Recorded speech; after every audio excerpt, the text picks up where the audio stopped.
Hello guys, good morning. Welcome back to my channel Mithi moms Puja. তো আশা করছি সবাই খুব ভালো আছো আর আমরাও খুবই ভালো আছি। তো আজকে ব্লগটা একটু অন্যরকমই করতে চলেছি, মানে তোমরা থাম্বনেল আর টাইটেল থেকে বুঝতেই পারছো যে আজকে ব্লগটা আমি কি নিয়ে করছি। তো হ্যাঁ, আজকে আমি আমার মেয়ের সারাদিনের খাওয়ার দাওয়ার যে রুটিনটা, সকাল থেকে একদম রাত পর্যন্ত যে যে জিনিসগুলো ওকে আমি খাওয়াই, সেগুলো আজকে তোমাদের সাথে শেয়ার করব। যতটা সম্ভব পারবো শেয়ার করব।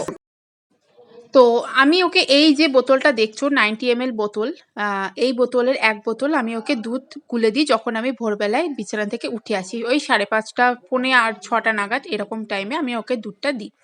আসলে আমি সকালবেলাতেই দিয়েছিলাম, ও অনেকটাই খেয়ে নিয়েছিল। আর তারপরে তো দেখলে আমি ওর জন্য চিড়েটা বানাচ্ছিলাম। আর আমি ওকে সকালবেলায় সাধারণত চিড়েটাই দিই। আগে ওকে আমি রাগি ওটস সবটাই খাওয়াতাম, বাট ডাক্তার আমাকে বারণ করেছে, তাই ওকে সকালের দিকটা আমি চিড়েটা দিই। চিড়ে ওই জলের সাথে আমি মিশিয়ে খাওয়াই। আর ড্রাই ফ্রুটস গুঁড়ো করে নিয়েছি, সেই ড্রাই ফ্রুটস গুঁড়ো ওকে 1 চামচ আমি দিয়ে দিই ওই চিড়ের মধ্যে। এখন যেহেতু শীতকাল, ওকে সেই জন্য আমি কলাটা দিচ্ছি না, না হলে ওই চিড়ের মধ্যে যখন আমি ওকে কলাটা দিই, একটা করে গরমের সময় 2টো করে কলা আমি ওই চিড়ের সাথে মিশিয়ে চটকে মেখে খাইয়ে দিই। এটা কিন্তু খুবই একটা হেলদি খাবার, আর চিড়ে সবসময়ের জন্য খুবই হেলদি, আর পেটটাও অনেকটাই ভরা থাকে। আর তারপরে আমি ওকে ঘুম থেকে ওই যে তুললাম, মানে উঠতেই চাইছিল না। ঘুম থেকে তুলে আমি ওকে এখন ব্রাশ করানো শেখাচ্ছি, মানে ও একটু একটু করে বড় হচ্ছে, প্রায় 18 মাস বয়স হতে চললো, কি 18 মাসই বয়স। তো সেই জন্য আমি ওকে এখন অনেকটা কিছু কিছু জিনিস শেখাচ্ছি, যাতে করে ও একটু একটু করে যখন বড় হবে না, তখন এই ম্যানেজগুলো ও শিখে যাবে। আর যেহেতু ও এখন অনেক রকমের সলিড খাচ্ছে, মাছ মাংস ডিম, আর সেগুলোর মধ্যে একটা কিছু মানে জার্মস থেকেই যায়। আর আমি ওর দেখেছি দাঁতগুলো না কেমন হলুদ হলুদ হয়ে যাচ্ছে। তো সেই জন্য আমি ওকে এখন থেকে ফিঙ্গার ব্রাশ ইউজ করছি। তারপরে ওকে মুখটাকে ভালো করে ক্লিন করে দিচ্ছি।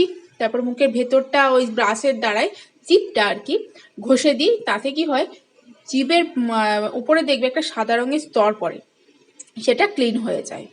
ভুলে গেছিলাম ওর মানে ডেলি রুটিনের জন্য আমি ওরকে যেহেতু খাওয়ার দাওয়ার শেয়ার করছি, বাট ওর আমি স্কিন কেয়ার তোমাদের সাথে শেয়ার করব পরে একটা কোনো ব্লগে। বাট আপাতত আমি ওকে দেখাচ্ছি তোমাদেরকে এই ক্রিমটা, মামাআর্থের এই বেবি ক্রিমটা আমি ওকে ইউজ করে।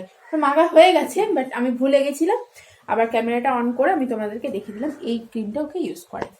ঠিক আছে, তো এখন ওকে আমি একটু মানে চুলটাকে আঁচড়ে দেবো, সারা রাত শুয়ে ছিল তো।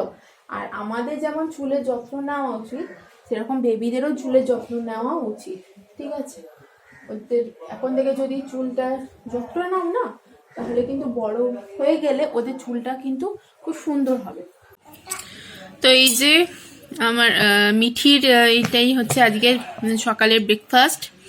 ঠিক আছে, আরও তোমাদেরকে তো বললাম ও সকালবেলা উঠে দুধ গুলে দিই ফিডিং বোতলে, ছোট ফিডিং বোতলে। তো ওটা ও প্রায় অর্ধেকেরও বেশি শেষ করে দেয়, আর যেটুকু দুধ বেঁচে থাকে সেটুকু আমি এতে দিয়ে দিই। আর এই যে এতটা পরিমাণে ও খাবে। ঠিক আছে, আর আজকে ওকে আমি হাত দিয়েই খাওয়াবো, যেহেতু কলা আছে, আর কলাটা ও এমনি শুধু খেতে চাইছে না, ওই জন্য আমি এর মধ্যে আমি মেখে দিয়েছি। ঠিক আছে, ওকে এভাবে তাহলে ও বুঝতে পারবে না, এইভাবে ও খেয়ে নেবে জিনিসটা। আর ও এখন দেখো গাড়ি নিয়ে খেলা করছে। বাবা শোন, টাকা বাবা,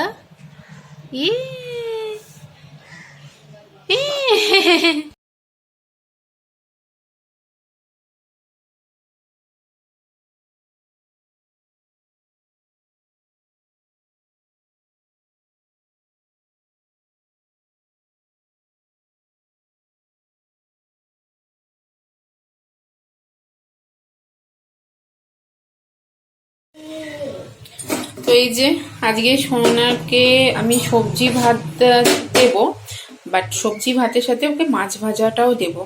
আর আজকে সবজিতে আছে দেখো 2 টুকরো পেঁপে দিয়েছি, আজকে 2 টুকরো পেঁপে দিয়েছি। কালকে রাতে ডালিয়া খেয়েছিল না, ডালিয়াতে আমি ওকে পেঁপে দিয়েছিলাম, পেঁপে আর আলু।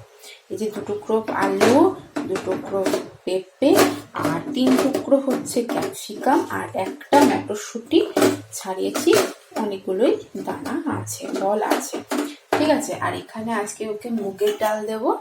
এই যে আমাদের এখন আমি ওকে দুদিন ধরে আমাদের খাওয়ার চালই দিচ্ছি, না হলে ও গোবিন্দভোগ চালেরই ভাত খায়, ওটাও রাখা আছে, বাট এটাও আমি ওকে এখন দিচ্ছি, অভ্যাস করাচ্ছি। ঠিক আছে। আর আজকে দিয়েছি মুগের ডাল, একদিন মুগের ডাল দিই আর একদিন মসুরির ডাল দিই, বাট এটা আমি এখন ভাজবো না, কিছু করবো না, প্লেন আমি দিয়ে দেবো। ঠিক আছে। এই যে দেখো এখানে ধুয়েছি, জলটা ফেলে দিলাম, আর এখানে আমি এই সবজিগুলো সব দিয়ে দেবো, কোনো কাঁচা ফাঁচা কোনো গন্ধ আসে না, একদম ভালো লাগে খেতে। ঠিক আছে। এই যে সবজিগুলো দিয়ে দিলাম একদম। আচ্ছা সবজিগুলো, এই যে আমি চালটাও দিয়ে দিয়েছি, এই যে দেখো চালটাও আমি দিয়ে দিয়েছি। ঠিক আছে। এবার এর মধ্যে আমি পরিমাণ মতন লবণ দিয়ে দেবো, ব্যাস এটাতেই এনাফ। আর হালকা করে অল্প এইটুকু পিঞ্চ হলুদ, ঠিক আছে, পিঞ্চ পরিমাণে হলুদ, আর এই যে ধনে গুঁড়ো, যেহেতু মাছ দিয়ে খাবে তো এবার মাছের গন্ধটা যাওয়ার জন্য আমি একটুখানি মশলা দিই, বাট যখন ডিম দিই ওকে তখন আমি কিন্তু কোনো মশলা দিই না সাধারণত। ডিম দিলে এমনি সিদ্ধ ডিমই, আলু সিদ্ধ, পেঁপে সেদ্ধ আর ডিম সেদ্ধ দিয়েই খাই। যে জিরে গুঁড়োটা দিলাম, ব্যাস, আর কোনো মশলা পাতি আমি দেবো না। ঠিক আছে। এবার এটার মধ্যে আমি জল দেবো, এই যে 1 মগ জল নিয়েছি, এবার এই জলটা আমি দিয়ে দেবো, এটাই এনাফ। আর এই যে আমি এখানে আমুলের বাটা নিয়েছি, আর এই যে একটা বড় একটা নিয়েছি বাটার, ছাড়ছেই না, দাঁড়াও, ব্যাস। এখন কিন্তু আমি গ্যাস অফ করে আছে, আমি এটাকে শুধুমাত্র সিদ্ধ করবো, একদম খিচুড়ি বেনে যাবে। ঠিক আছে। তো এই যে আমি গ্যাস জ্বালিয়ে দিয়েছি, এবার এটাকে হবে অনেকগুলো সিটি পড়বে, সবজিগুলো প্রপারভাবে সিদ্ধ হয়ে যাবে। এই যে সোনার একটা লেবু আমি এখানে ছাড়িয়ে নিই, এবার এই লেবুর রসটা, মানে রোজই একটা করেই ও লেবু খায়, আর সকালবেলায় চিড়ের সাথে একটা কলা খেয়েছে, মানে ওর সারাদিনে 2টো ফল অলরেডি খাওয়া কমপ্লিট হয়ে যাবে। ঠিক আছে।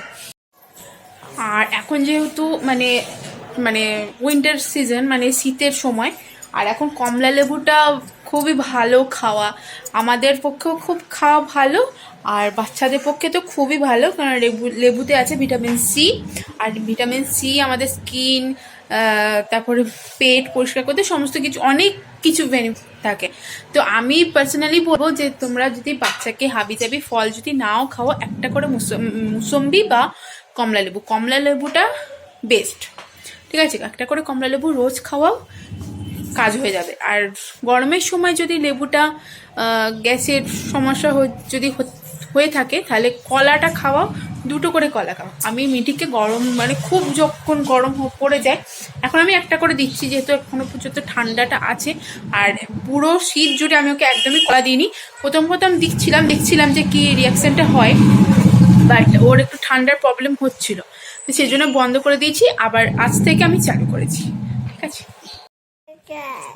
এই যে সোনার স্নান হয়ে গেছে, আর আমি ওকে না এইভাবেই চুলটাকে আঁচড়ে দিই, ওকে আমি রোজ মাথায় জল দিই, যাতে মানে ওর শরীরটা ঠান্ডা থাকে আর কি। আর আমার অবস্থা দেখো আজকে এরকম হয়ে গেছে। ঠিক আছে। তো এবার ওকে স্নান টান করিয়ে দিলাম, এবার ভাত খাওয়াবো, তাও অনেকটা লেট হয়ে গেল, 1:17 বাজছে, 1:30টার মধ্যে ওকে খাওয়াতে বসে পড়বো। ওকে ওই কোনোদিন 1:30 হয়ে যায়, কোনোদিন 1টা হয়ে যায় খাওয়াতে, এরকম। চলো এবার মাছটাকে যে ভেজেছিলাম, ওই মাছটা এবার ভাজবো, দিয়ে ওকে ভাতটা খাওয়াবো। এই যে আমি ওকে এই কাঁচা থালাতেই ভাত খাওয়াই, এটা কিন্তু ছোট থালা, দেখে মনে হচ্ছে বড়, বাট এটা ছোট। আর এখানে আমি মাছটা ভেজে রেখে দিয়েছিলাম, এই যে মাছটা, এবার এই মাছটাকে আমি ভাজবো। ভাতটা আমি আর একটু ঢাকা দিয়ে রেখে দিই, কারণ এখন মাছটাকে বাজবো। তো চল এখন ঘরে বসে বসে মাছটাকে বেছে নিই।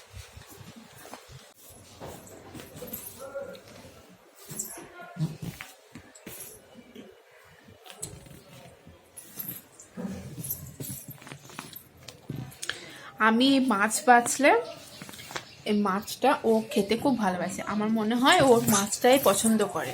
তাই আমি যখন বাছি ওর সামনে নিয়ে এসে বাছি, ও দেখে আর এমনি করে মুখে নেয়। বাট কিন্তু অন্য ভাত ফাত কিন্তু এইভাবে মুখে নেবে না, এই মাছটাই শুধু নেবে।